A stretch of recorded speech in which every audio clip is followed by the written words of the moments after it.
Penemban yen boten kecunggah kundur mawon kundur kemawon sanipun Kang Putra mangke majeng wonten paperangan yen sinuwun Danaraja mbok menawi saged nandhingi samparawan kula aku wis saguh anak polah wong tuwa kepradah iki jejebane wong tuwa inggih kuru lemu disusu tuwa ya disusu enom ya ditusu arep ngopo kudune mbelani karo putraku semunipun panjenengan radi kedodoran nek aku durung kalah nanging ababe banger ambune bacin nganti luntak-luntak aku digetak didamu ayo aja mlayu sambegawan trajan siungku liyane kowe pedhot otote mantrot getihe kowe kok ora apa-apa ayo arep apa kowe nek kena tak pringgano becik jambu mangli aja kok bacutno ku dadi wong kumalungku ngadigang ngadi-ngadi wis ora peduli nek panjen ora kena tak eman ora kena pringgano becik tampanana jemparingku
Punapa nirahing sun priyatin Mas Pogung micil tuhuta tanpa karya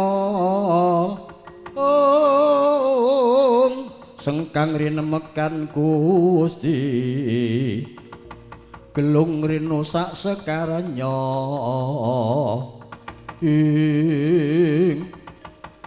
mangkono sang Begawan Wisrawa Gendhewa siji metu panahe kembar kinin Cemradun wisa mandhi kalpasaken lakune kaya lintang liyan murup kaya bor dadi tontonane wong sak negara ngalengka alok lamun Wisrawa kalah Jambu Mangli bisa unggul yudane surak Mbataruba bedhano kendangan kuping dasare Jambu Mangli wonten paprangan bareng menang perange tangan tengen nyandak iwak gorengan godhongan sing kiwa nyekel botol umben-umben sedilo glegeken noyah nayuh titi mongsol pasing panah kekalih nrajang bau kiwa tengene Jambu Mangli tel tugel padha sakala tangan kiwa tangan tengen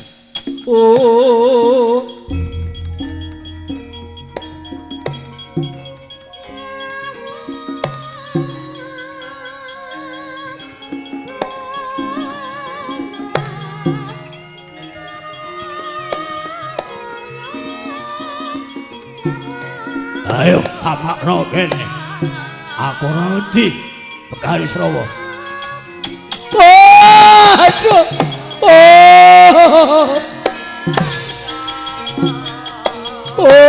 aduh aduh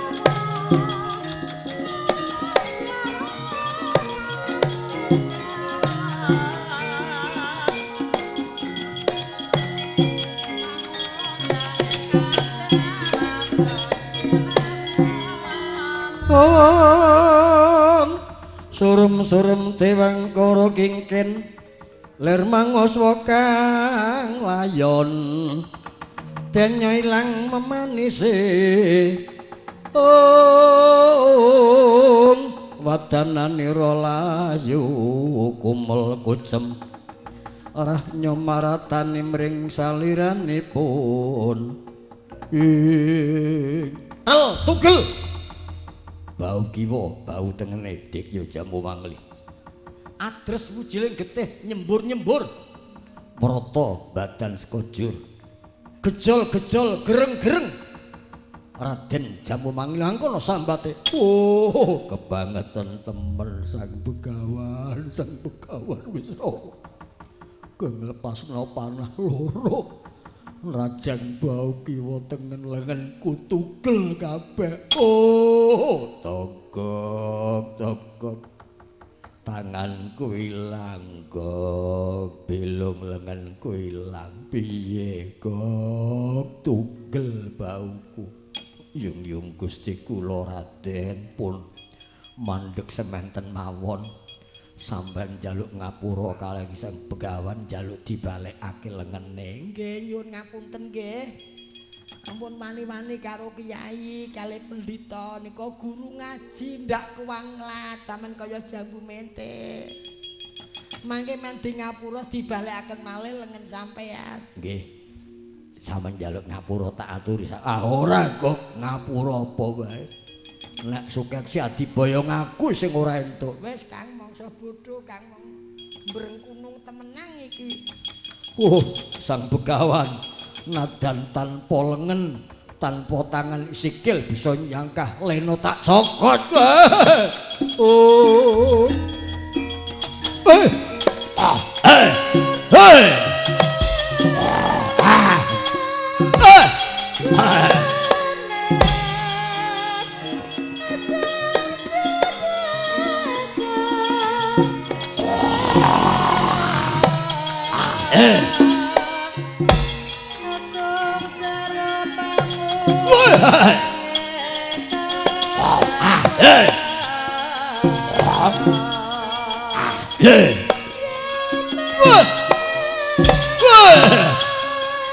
Ayo hamu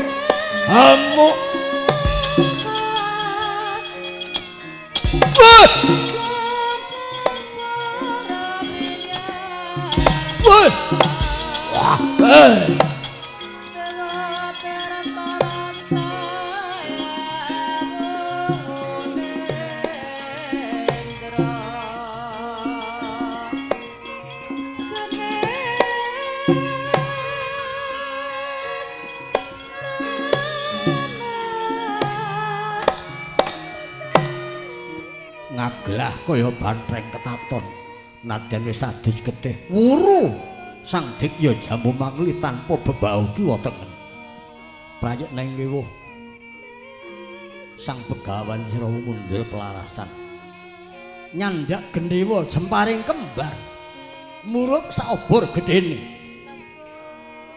geger wong kang padha nonton endi sing nggo dhuwur endi sing nggo asor botoh dhuwur akeh sing padha mlayu kuwatir lamun kuwirangan Sang Tapa nyandak jemparing kembar katamaken cumlorot kaya lintang alian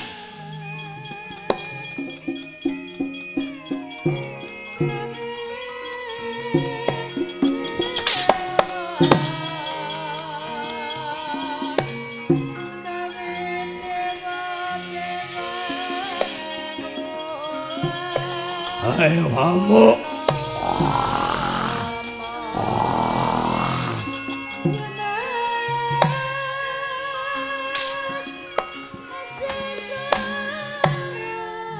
ngaglah Dikya Jambu Mangli wonten paprangan gegidro kekirit gereng-gereng gero-gero lepasing panah kembar rajang samparan kiwa samparan tengen ora nganti mindho gawe tugel tanpa sikil Raden Jambu Mangli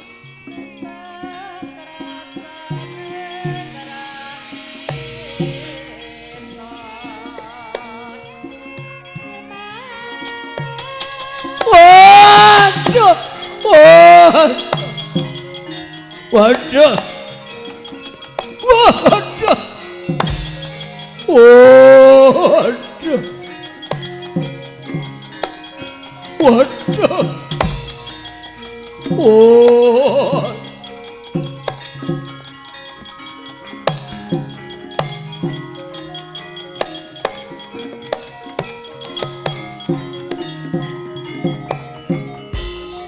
Dene babah lepani lemah gilang-gilang kuandane durung dadi batang.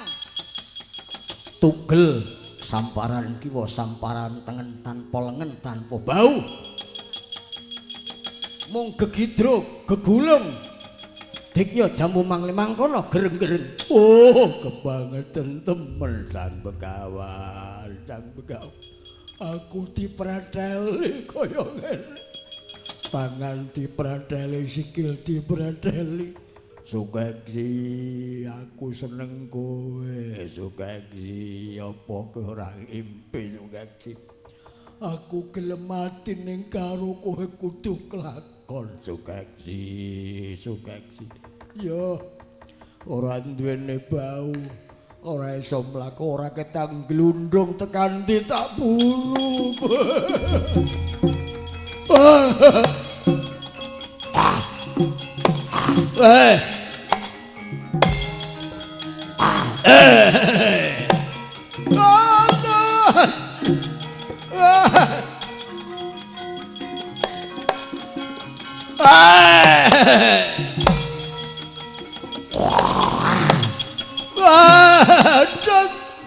Oh, aja mlayu.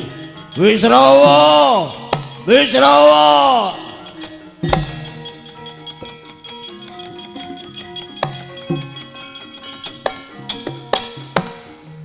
Sang Begawan wis rawa. Mulat polahe jawu manglimung. Glundung-glundung kaya bongkotan glugu. Gereng-gereng gerung-gerung. Nyandak jemparing pusaka. Titis aja maneh manah buta. Rambut sigar dadi pitu. Manuk mabur coblong mripate. Linpasna saking gandewa cumlorot kaya lintang alian.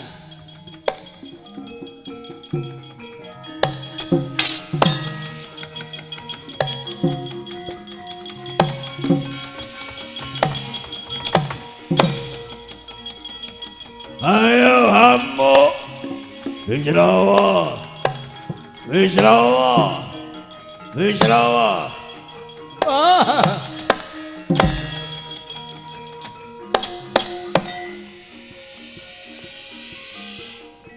Pengamuke Jambu Mangli.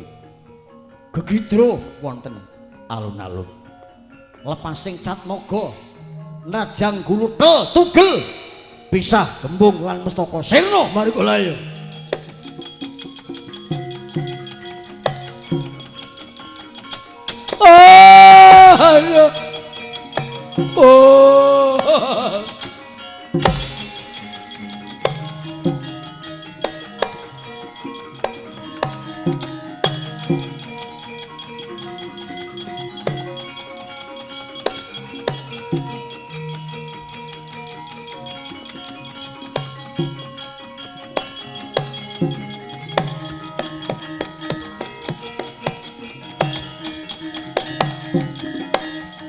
Oh, Sang Tapa Begawan wis rawa.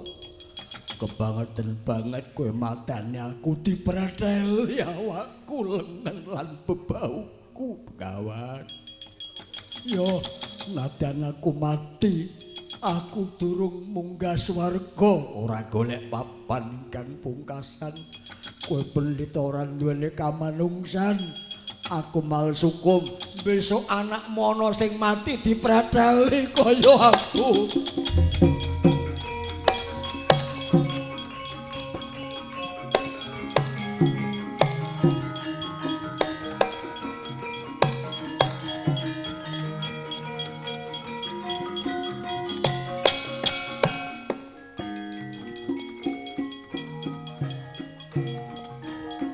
Oh,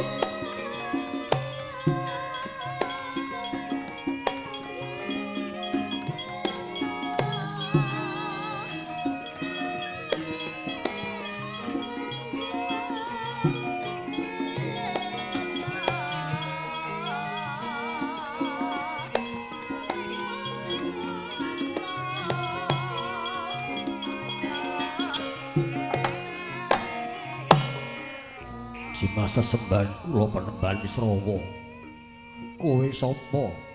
Kula pun Raden Prasta nggih Sukeksa. yoganipun Rama Prabu Sumali. Iya. Jambu Mangli wis mati. Neratas tugel bebaune samparan gembung lan sirahe. Inggih. Nanging piyambakipun kok nyepatani dhateng panjenengan. Benjang tedhak turun panjenengan wonten ing bejahipun kados kadang kula Jambu Mangli. Muga-muga Gusti paring pangapura marang uripku prasta. Iya. Gandeng senopati perang sampun kawon. Monggo kula dherekaken minggah pendapi. Matur kalian Rama Sumali kula dherekaken santopo. Iya, samparawan kula non wonten dawuh derekno. Inggih, monggo kula dherekaken.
Siang Pantoro Ratri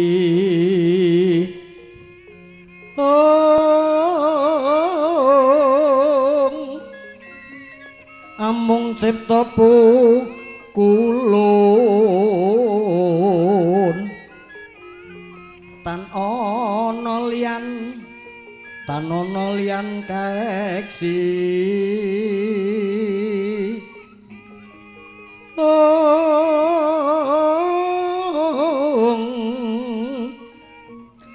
mila katur sang Junda manik prasasat renggeng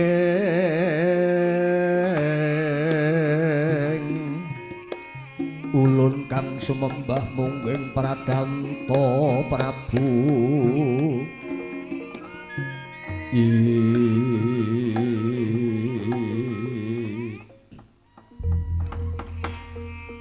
kula prasta kula wonten dawuh ndereke sang Begawan Wisrawa. Iya, ndadosaken kamuningan Rama. Sampun cekap nggenipun mengku jejiban. Pramila sang Tapa Wisrawa kula nderekaken minggah pendapi agung. Sang Begawan, kados pundi kula nungsa warta. Nggenipun tanding lan anak kula pun Jambu Mangli mimpang menapa kawon. Kados pundi? Inggih sinuwun Prabu Sumali Raja. Awit saking keparingipun Gusti kula minangka lantaran Jambu Mangli temen sekti digdaya mboten kenging dipun gegabah. Nanging kula nyun pangapunten Jambu Mangli sampun pejah. Sampun pejah ilang kuwandanipun pejah wonten papan. Lho, Jambu Mangli sampun pejah. Inggih. Sampun pejah. Sampun nggih. Syukur kula nderek remen. Senadyan anak keponakan ning niku dadi racun, dados penyakit. Dados uler, dados wisa wonten garing Alengka Diraja. Sampun kula terima. Mboten kogel, mboten duka. Mboten. Inggih. Ora ning sampun saged kasembadan Patembaya perang Jambu Mangli sampun pejah lajeng keparingipun ingkang angka kaping kalih. Angka kaping kalih. Nggih, kula nyuwun kudangan. Wedharing Aji Sastra Jendra Yuningrat Panggerwating Diyu. Menapa saged? Yen saged anak kula sukeksi kula aturaken. Nanging yen boten saged kepeksa kula matur menapa kula kukuwi. Inggih. Kula sageh inggih dereng. Selak inggih mboten namung badhe budidaya. Budidaya mugi-mugi Gusti maringaken panyuwun kula lan pamundhut panjenengan. Nggih. Lajeng caranipun wonten srana. Saranipun suket godhong boten kenging mireng. Amalih garwa lan putra kewula suket godhong boten kenging mireng wontenipun namung kula lan panjenengan. Namung guru kalian murid. Kiai kalian santri nyawiji manahipun. Lan panjenengan kedah sesiram sumur suci 7 cacahipun. Yen sampun sesuci sumur 7 ingkang sepuh mangke minggah langgar palanggatan kula panjenengan boten wonten ingkang midhangetaken, boten wonten ingkang nenggani. Prasta wonten dawuh metu jaba. Kori dikancing ngarep lan mburi kiwa tengen kabeh kula didhawuhi aja nganti nunggone aja nganti krungu. Aku bakal nampa beng ati sampe gawen. Inggih, matur senika kepareng kula medal njawi. Iya. Mugi-mugi rahayu lan saged kasembadan Rama. Monggo sang tapa kula dhewe minggah langgar pelanggatan. Kula tak sesuci sumur 7. Monggo sinuwun.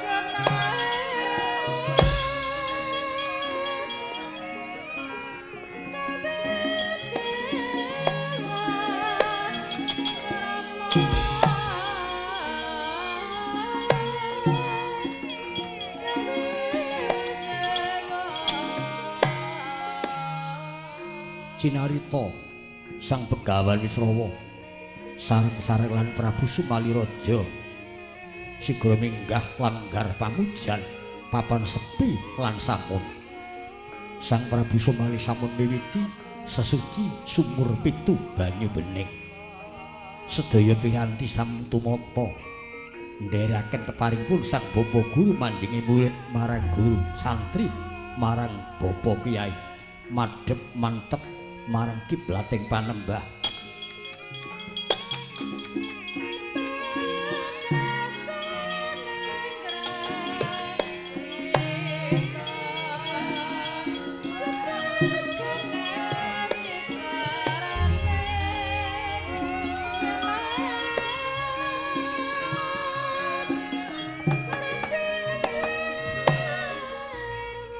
Nuwun sewu. Menika sanes Wisrawa kalian Sumali nanging manjingipun guru kalian murid rasane madhep mantep marang kiblating panembah tegese madhep aja nganti goreh lan rongeh mantep nyawiji atine panembah namung wonten setunggal Maha Agung Maha Wikan ingkang menang gelar ngukut jagat saing sine kabeh. Ndak pundhut panjenengan Sang Prabu Sumali sumeleh atine munggo werdine kang diarani Aji Sastra Jendra Yuningrat Panggerwating Diyu. Aji tegese kepinteran kabeh menungsa bisa budidaya yen bisa nuruti tapa tirakat lan donga japa mantrane. Sastra tulis tegese tulis sing manungsa kodrat isih wenang diwiradat lamun ngerti syarat lan pitukune. Sengkala ala Jendra tegese luhur budine luhur menep penggalihe pangruwat tegese nyingkiraken barang kang ala nyingkiraken barang kang bengkong nyingkiraken barang ingkang ora bener Pangurwating Diyu. Diyu tegese buta. Gelaring lair mawa siung mawa untu tegese lelakon ala. Sing diruwat kuwi lelakone. Sing diruwat kuwi tumindake. Bisa kalih saka bebaya pati. Aja nganti ana kang nyiripet nyandung uriping donya. Gelaring lair buta ngletak balung ngombe getih. Nanging gelaring batin nadyan bagus ayu wujude. Laku menceng, laku sedeng, laku ngiwa. Pedharing sastra Jendra Yekti. Hayune ngrat pangruwating yaksa. Sarana kang pangruwate Sang Hyang Kang Sipadiyu.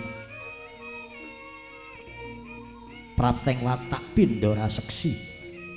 Hambek angkara murka, candala ing kalbu. Hambek siya sirna rasa kamanungsan. Durgama ingkang sinanding sumungah sesungaran. Terus angangkah-angkah bumi. Murih punjul mandiri priyangga. Aum awit namastu namasidam. Mugi rahayu sagung dumadi. Sarana kang pangruwate. Belis laknat iku maksiat ingkang dadi dewanipun. Tan eling lamun ing donya kawengku lan kapurba dening Kang Maha Kawasa. Aum awit namastu namasidam. Aum awit namastu namasidam. Mugi rahayu sagung dumadi. Cinarita titis tatas tetes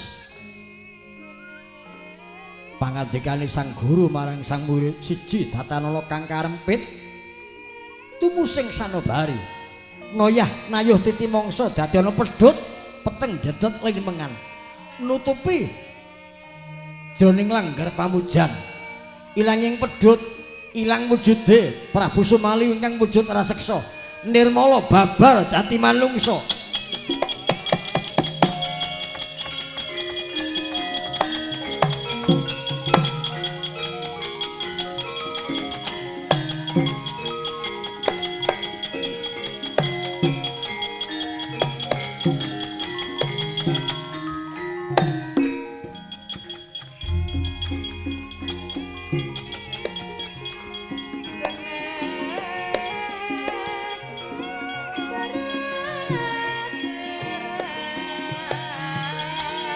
Aduh Rama semban kula Rama.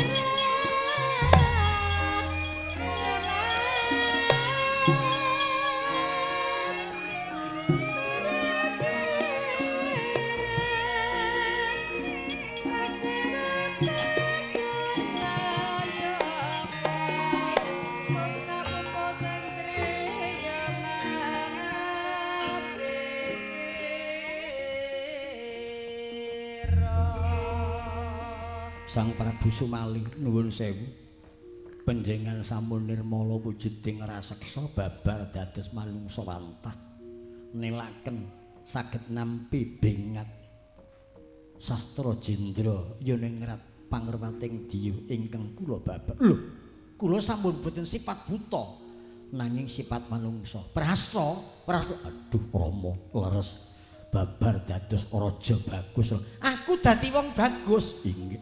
Aduh penemban pepundhen kula penemban. Matur sembah nuwun sanget mekaten kawibawan panjenengan kasekten panjenengan. Penemban yen mekaten saking bengeng manah kula trimah mandheg nggenipun dados ratu. Kula trimah dados manten. Monggo ing dados ratu panjenengan kemawon. Kula aturaken negari Ngalengka dados wewenang panjenengan. Mboten. Kula mboten kepengin dados ratu. Sinuwun. Prabu Sumali tetep panjenengan ingkang lenggah sampun ngantos lengser saking kawibawan. Nuwun inggih, nuwun inggih.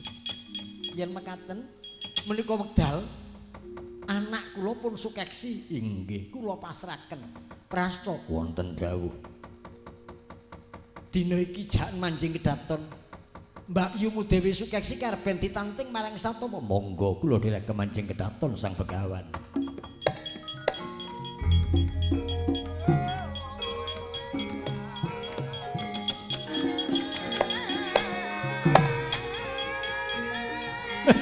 Bejo kemayangan aku iki.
Wonten dawuh menapa pukulun nimbali dhateng kula pun Betari Durga ngaturaken pangabekti kula kunjuk ngandhaping pepodo. Durga Betari ninggi wonten dawuh anane ulun mandhap jeneng kita ulun timbali wektu iki mercupada ketrajang gara-gara nganti sumundul ing kahiwangan. Inggih.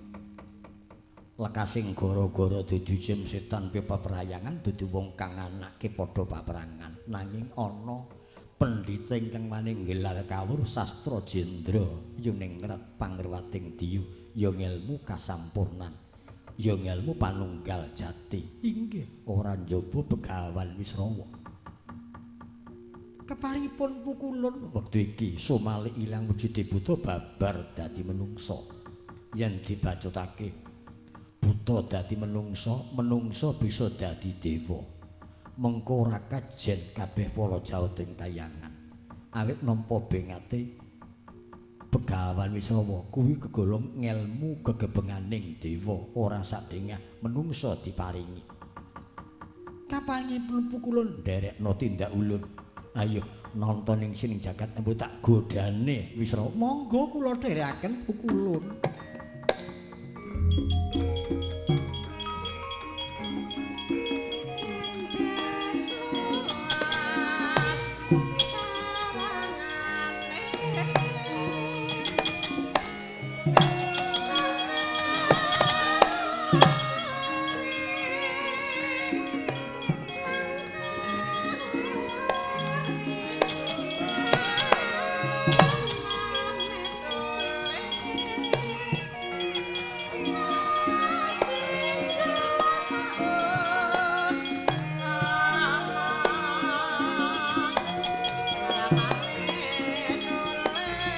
Monggo penemban.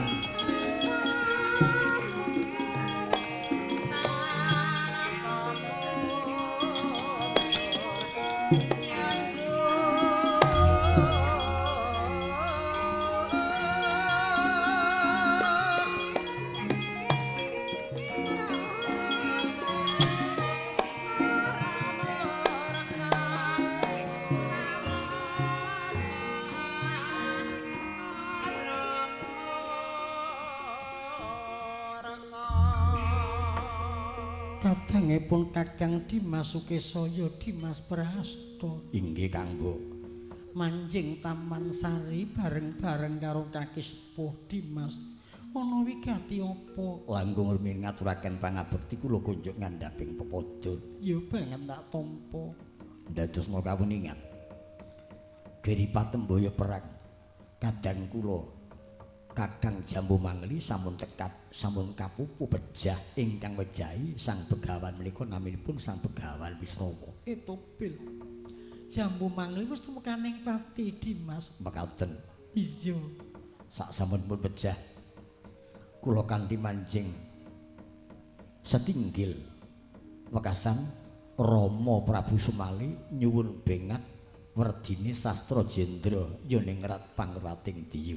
Iya. Inggih saged sareng dipun pejang dipun bengat Kang Mbok nyawise pirsa Rama Prabu ingkang sekait wujudipun buta sanika sampun babar dados menungsa itu bil Rama Prabu babar dadi menungsa ora paes buta Dimas mekaten Kang Mbok.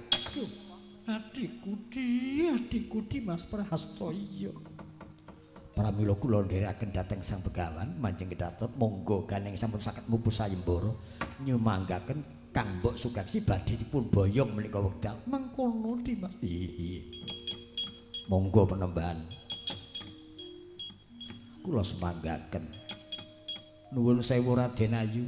Kula manjing kedaton papaning para putri. Mboten dados menapa Sang Tapa kula ngaturaken pangabekti. Nggih, dawah sami-sami. Inggih. Raning kula sampun saged mupus sayembara mejahi Jambu Mangli kados aturipun Kang Rayi. Ingkang angka kalih sastra Jendra Yuningrat sampun kula bengataken dhateng Kang Rama menika wekdal monggo panjenengan kula boyong. Kula dapaken kalian anak kula Danaraja inggih Danapatu Nalendring Lokapala. Kula trimbusa ning sae mangke dhaup kalian yoga kula. Nggih, Anggen Sugesti. Nyuwun pangapunten penembahan. Kula mboten kameratan dipun boyong awit panjenengan sampun saged mupus sayembara. Nanging kula nyuwun kudangan. Mundhut kudangan menapa Gandeng Rama sampun dipun bengat sastra Jendra. Kula nyuwun dipun wejang penembahan nyuwun dipun wejang. Kados pundi wertinipun sastra Jendra Yuningrat. Lho, nuwun sewu. Nek Kang Rama rak paese buta, pepaes yaksa. Panjenengan paesipun sampun wanita ayu. Kula kinten mboten perlu. Mboten. Kula nyuwun dipun bengat nyuwun dipun wejang. Yen mboten dipun bengat kula mboten nderek, kula mboten purun penembahan, kula mboten purun panjenengan kanthi. Kula nyuwun dipun wejang. Kula nyuwun dipun bengat penembahan pepunden kula penembahan Wisrawa, kula nyuwun dipun wejang. Raden Brasta wonten dawuh. Dos pundi? Prayogi kula trimbengat dhateng Kakang Mbok Dewi Sukesi. Awit nyatanipun mekaten ingin badhe nglampahi. Oh, kowe ngideni? Inggih. Ya, yen panjenengan ngideni. Menika wonten serananipun. Serananipun menapa? Nuwun sewu tak jabel basaku. Nggonku miwiti mejang maring panjenengan kaya Kang Rama Suket Godhong ora kena krungu. Sanak sedulur kadang mitra waruju kudus mingkir. Anane mung aku karo panjenengan guru karo murid kiai lan santri. Inggih kula nderek sagu. Inggih sagah Brasta. Panjenengan tenggo wonten Jawi. Mangke yen sampun cekap gampil. Upami kula tenggo wonten mriki mboten saged. Kedah tenggo wonten Jawi. Nggih, nderek. Monggo kula tenggo wonten Jawi Kang Mbok, kula tenggo. Syarat pitumbasipun panjenengan kedah sesuci sumur pitu banyu bening. Inggih. Nyandang Kang Sarwa Seta minggateng langgar pamujan mugi rahayu.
Sukesi.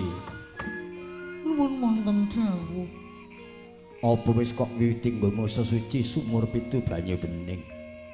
Inggih, sampun kula dherekaken penembahan. Nggih wis kok dherekake. Anane mung aku lan kowe.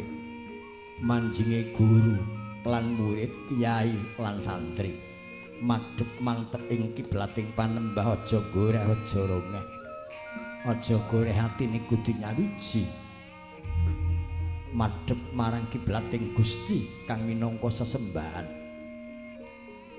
inggih ingkang menang gelar lan uga jagat saingsine kabeh inggih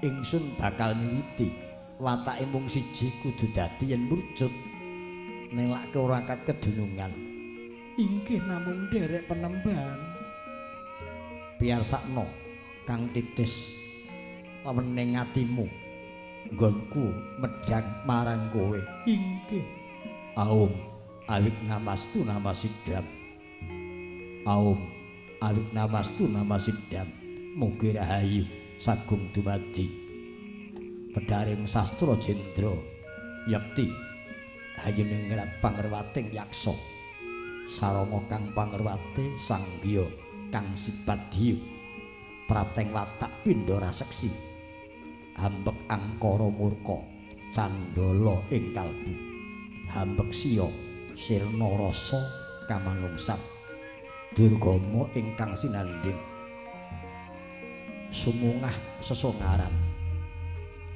terus angangkah-angkah bumi aum awik namastu namasidam mugi rahayu sagung dumadi mulih punjul mandiri priyangga merih katekan sak sedyane aum awik namastu namasidam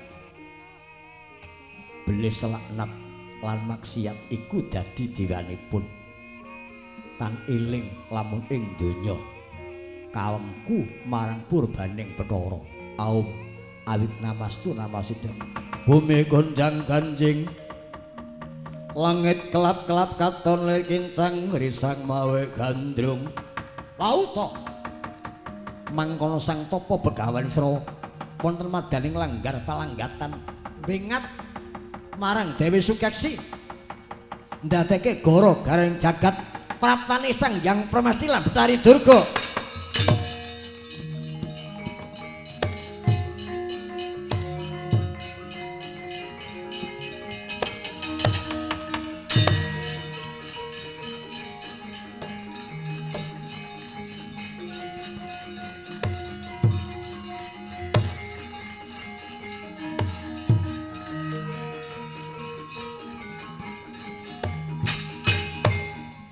Durga nun wonten rawuh waspadakno kowe manjalma marang anggane Sukeksi ulun nyalira marang wadage Begawan Srawa inggih ngestakaken dawuh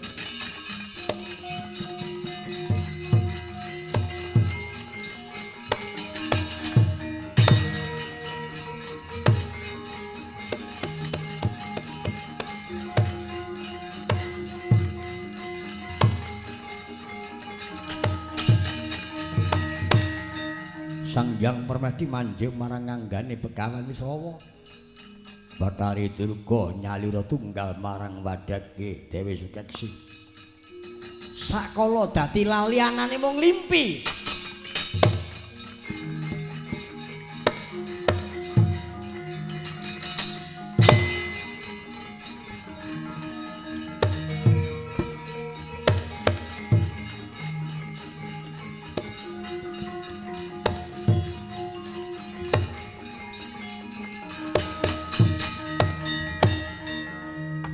Sukeksi nun wonten dawuh wis titis nggonira nampa bengat wiwit purwa nganti wusana inggih sampun penemban wis rampung inggih yen wis rampung ayo enggal kowe tak kanthi nunggang kreta kundha marang negara Lokapala kowe tak dhawuhake karo putraku Danaraja Yadanapati Sukeksi duh penemban yen pangapunten kula mboten saged nglampahi penemban kula mboten saged nglampahi lho nek ngono goroh tembungmu wis bisa mupu sayembara kok tak boyong ora gelem sanes kula badhe cidra ing tembung nanging kula suwun paduka nglenggah sabda Pendhita Ratu iya Kanjeng Rama lan kula gadah prajanjen ingkang saged ngasuraken jurutipun Jambu Mangli lan saged mbengat sastra Jendrayaningrat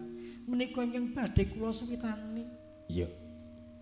Monggo nyatanipun saged mejahi panjenengan ingkang saged mbengat aji panjenengan yen mekaten kula pun dhawuhaken kalian ingkang putra Danaraja kula matur mapa matur kula. Njur kudune Kedahipun kula suwita dhateng panjenengan.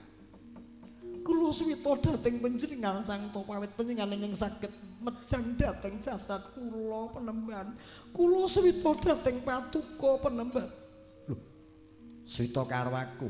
Yen patuko mboten saged nampi pasuwitan kula patuko cidra. Pandhita mboten kenging patuladan penemban. Sing sapa bisa mateni Jambu Mangli kalbi bisa mejang sastra Jendra badhe kula suwitani ing saged mejang panjenengan penemban.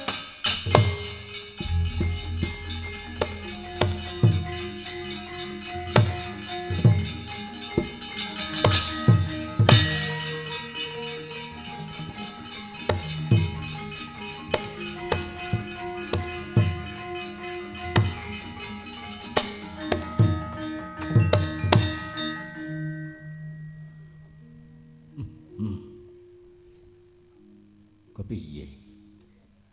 Yen patuko mboten kersa penemban nyuwun pangapunten.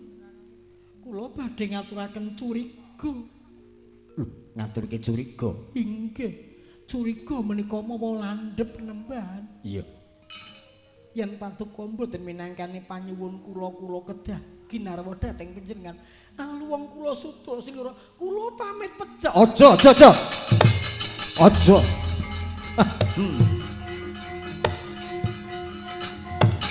Oh.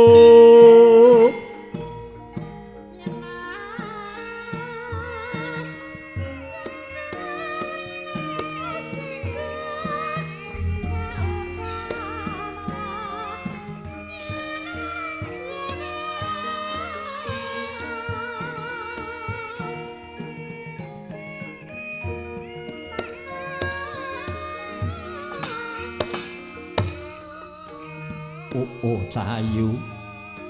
Iya. Sukeksi sing bener jebul kowe.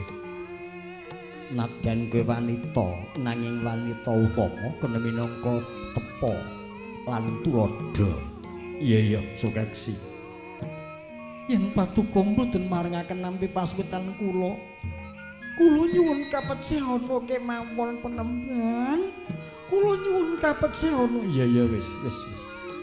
Sing bener kowe. Nuhone sabda Pendhita Ratu ning apa ora gelo, ora getun. Aku wis sepuh, kowe isih perawan. Kula malah remen dipun wengku dhateng piyantun kakung sepuh. Awit mboten neka-neka pamundhute tinimbang karo padha dinenome. Kula remen dhateng piyantun sepuh Ning tenan. inggih. Upama Menapa? Nek perange aku kalah piye? Sampun kuwatos penemban. Kathah jejampi ingkang dayani daya lan kakiyatan penemban. Aduh, wong ayu tak pondhong wong ayu.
kuku sing dupa kumulun ning kentiasa ngabekik kawengku sagung jajahan nanging sanget tangi kibi Raden Prasta ya Raden Sukeksa duweni rasa sujana lan jubriya antase wong lanang lan wong wadon ana kedaton ora entuk ditunggoni kang sapa wae tenggo sak njawining wiwara dangu-dangu tratapan atine ngungak saking bolonganing kunci ngungak saking bolonganing kunci kepingin noni sejatine arep padha ngopo kesiku dening dayaning ngaji sastra Jendrayuningrat Pangrating Diyu kesiku dening sang topo ilang wujuding satria babar dadi buta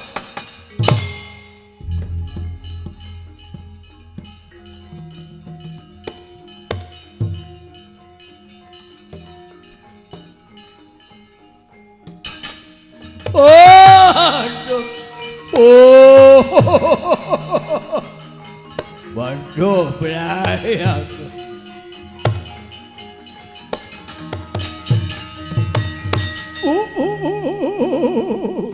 waduh ketiwasan rasa sujana rasa semelang nginjen napa ngaling kunci laku aku babar dadi putra Rama Rama somali ketiwasan Rama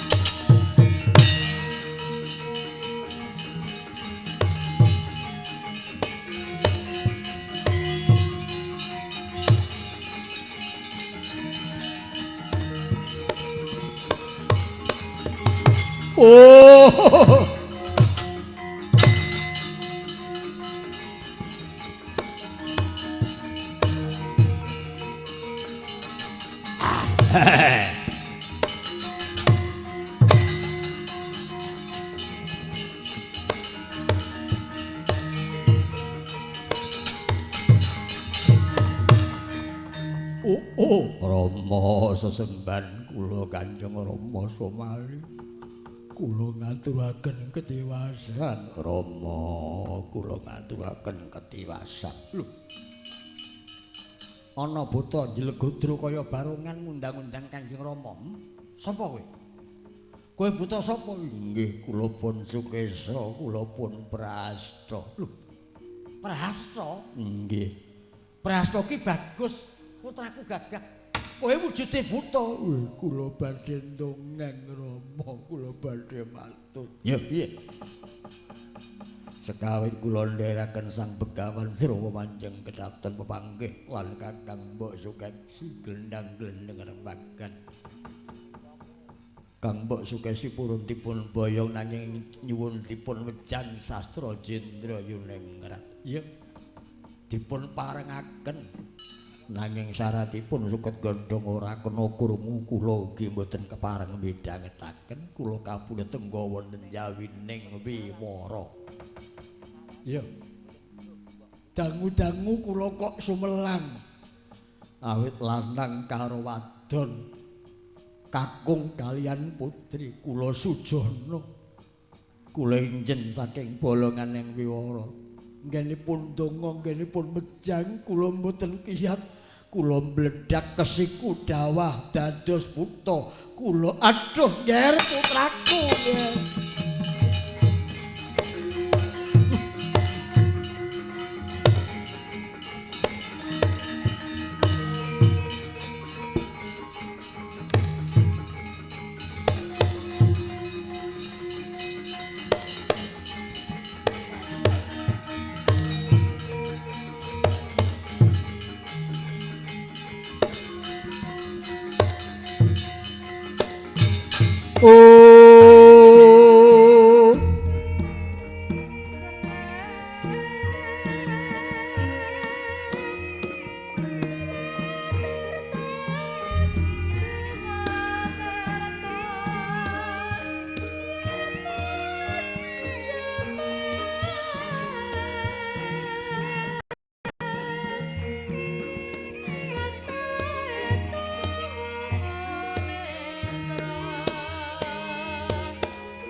Lho Kakung Gen. Sukeksi piye? Inggih Kanjeng Rama, kula sampun dipun bengatipun wejang kaliyan Sang Begawan Wisrawa. Bisa titis nggon menapa bengate Sang Penemban? Inggih. Ya syukur Penemban ngaturaken bunging panuwun. Inggih. Nanging kepareng matur sinuwun. Inggih. Sak samenipun kula benget kula wejang ingkang putra salin srengat. Lho, tegesipun piyambakipun boten purun kula dhapaken kaliyan anak kula Pundanaraja. Mothah nggepok kedah kula ingkang garwa awit kula ingkang mupu sayembara, kula ingkang wejang sastra jendra. Yen kula boten purun langgati, piyambakipun badhe suduk slira nganyut tuwuh. Kula ngeman sampun ngantos wonten bebanten Raja Wejah. Rama ngalengka kapeksa kula tiyang sepuh menceng lampah kula menggok dalanipun ingkang putra Sukeksi kula tampi katresnanipun. Rama, kula nderek suwita dhateng Sang Begawan Wisrawa. Lepat kula nyuwun pangapunten sinuwun. Yen boten wonten pangapunten pejah badhe kula nderek. Dados panjenengan dawuh kaliyan anak kula. Inggih. Sukeksi dipun garwa panjenengan. Inggih. Nggih, sampun. Alhamdulillah. Sampun mboten dados menapa. Mboten duka mboten. Malah sing kula gegadhen nggih ngaten iki. Kula dadi ratu wis tuwa. Ilang wujude buta babar dadi menungsa. Duwe mantu pendhita, duwe mantu kiai. Menika mboten dados menapa. Perkara bocah mentuk kaki-kaki mboten napa-napa. Sing penting padha seneng. Inggih. Saestu bumi langit minangka seksi. Sukeksi tak tampa ora dadi ngopo, ora dadi Dipun paringaken Rama. Ya manjing kowe dadi garwane Begawan Wisrawa. Kabeh para kewula ngalengka neksena.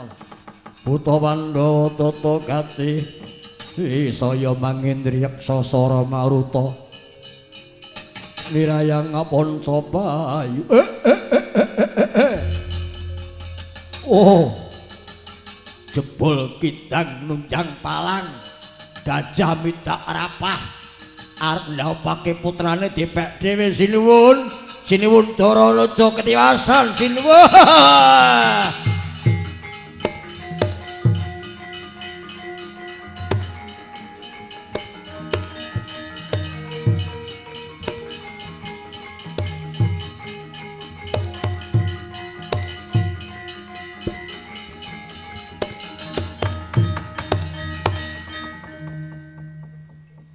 Rama, kula kengetan kula anggenipun sowan mriki kaliyan Dekya Samparawan.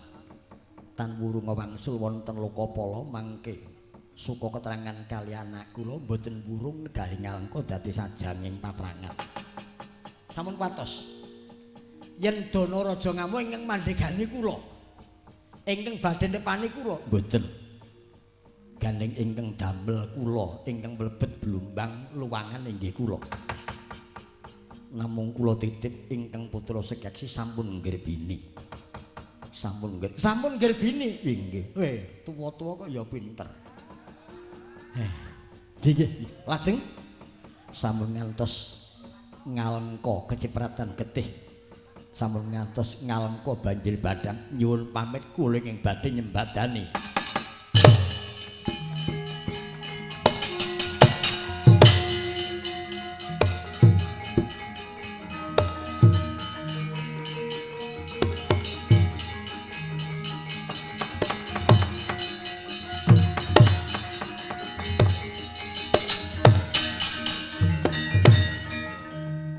Rasa geduwung Begawan Wisrawa. Methuk yudanipun wadya bala Lokapala. Sang Prabu Danaraja ngaglah nunggang kreta. Nyekel tumbak, nyekel panah, nyekel Gadawaja kapethukaken ingkang Rama Begawan Wisrawa sampun busana sarwa pethak. Busana sarwa putih. Mandhap saking tityaning kreta nyekel tumbak nyekel gada mulat kang Rama nyandang putih kang musadus tangis ndepra mboten kuat nengkuh ciptaning penggalih Prabu Danaraja nglenggono lelakon kudu dilakoni. Pepuntone Sang Begawan Wisrawa paring daya kekuatan. Nggir. Danaraja pun bapa duwe piyandel jenenge Aji Arawa Rontek. Jenenge Aji Arawa Rontek ora wenang tekaning pati yen ora saka karepmu dhewe tampanana. Angka lorone pun bapa kagungan piyandel pusaka gandhik celontani lan rata guraka. Sing menang nampa ya mung kowe lan ngurmat lan ngrawat.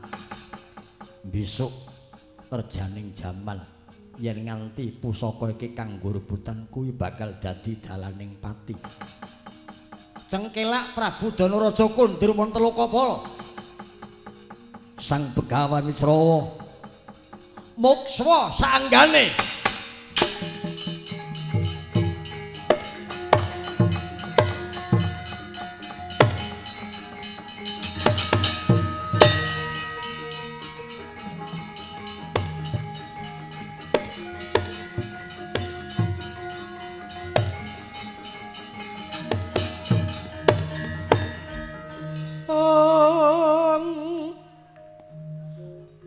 Surem dewangkara kingkin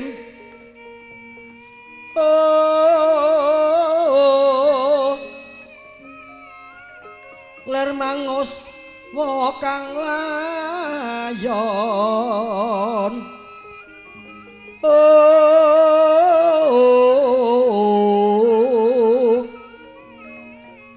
den ilang memanise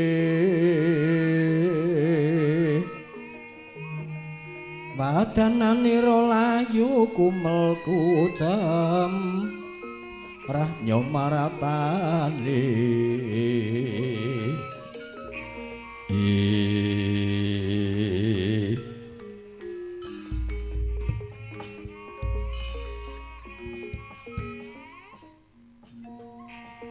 piye ngger Sukèksi kowe kudu mupus lelakon kudu dilakoni bojomu wis mukswa sakragane kundur marang Kasidan Jati kowe kudu nrimo awit iki kowe sing duweni karep Rama sedanipun Sang Begawan Wisrawa mboten dados menapa Rama kula sampun trimah kula nglenggono iya nanging padharaning kula kraos sakit Rama padharaning kula kraos sakit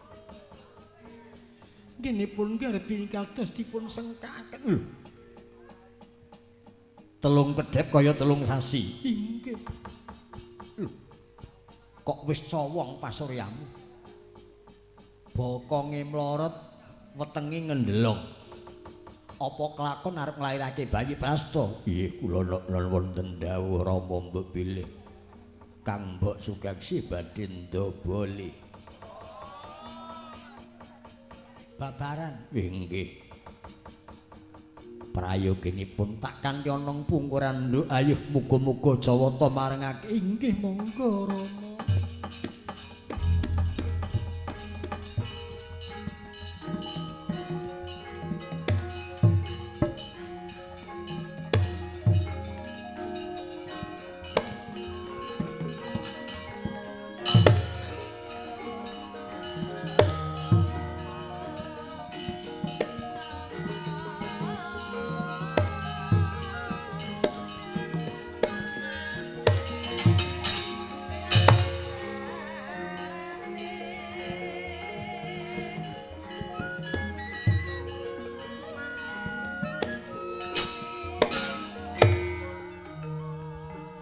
Jinarita Dewi Sukèksi manjing wonten patunggon kadheraken lare inya laremban ing kedaton.